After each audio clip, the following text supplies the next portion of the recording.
Linda asks, what does your 32-hour work week bill do? Linda, my 32-hour work week bill very simply amends the Federal Labor Standards Act, which was first enacted into law in 1935. It was a New Deal piece of legislation. That legislation established the 40-hour work week. Before the 40-hour work week was cemented into federal law, it was not uncommon in America for people to be working way in excess of 40 hours. And really, the drive for a 40-hour work week, limiting the 40-hour work week, limiting the number of hours worked to 40 hours, was led by industry. It was led by Henry Ford. It was one of the first persons to pilot experiments. He discovered that the optimum productivity way back, probably more than 130 years ago, 120 years ago, was the 40-hour work week. And it's important to know that we didn't have a 2-day weekend. Really, for most Americans, the idea of a weekend, that didn't become really culturally cemented, until really the passage of the Fair Labor Standards Act, which set a 40-hour work week. You might be interested to know that our financial markets used to operate 5.5 days a week. There was a 6th day of trading, and that actually changed. So Linda, simply what my bill would do, the 40-hour work week, what it says now under the Fair Labor Standards Act is that you work 40 hours a week, subject to the minimum wage, and anything over 40 hours, you get overtime pay. My bill would start overtime pay after 32 hours. And so the idea being that that there's plenty of very, very, I think, powerful conversations going on at different sectors of our workforce about shortening the work week from 5 to 4 days a week.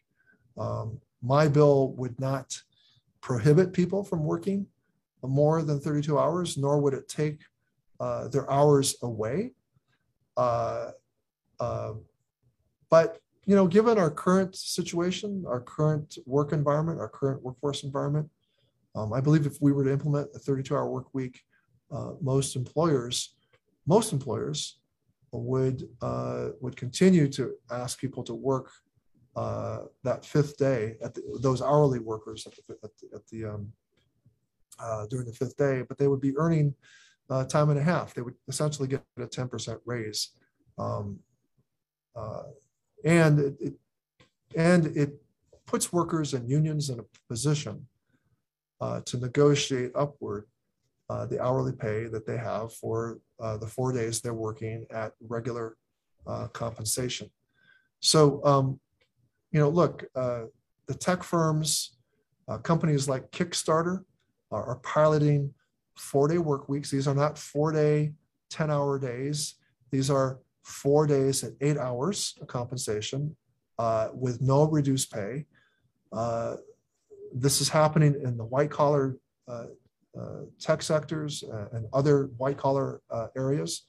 What my bill does is it opens up the conversation about a shortened work week for hourly workers as well. I believe that we need to be having these conversations in tandem. It's exciting and amazing and wonderful to see that tech firms such as Kickstarter and Google are moving in this direction.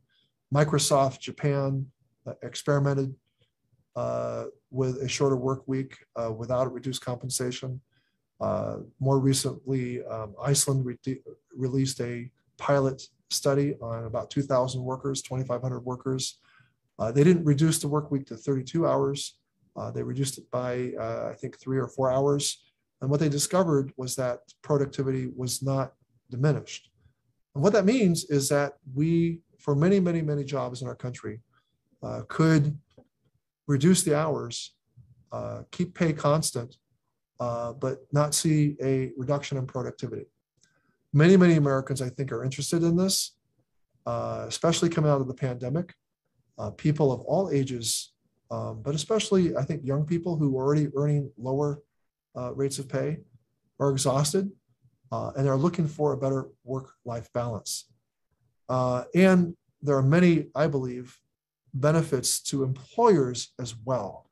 But I'll save that for another question or another day.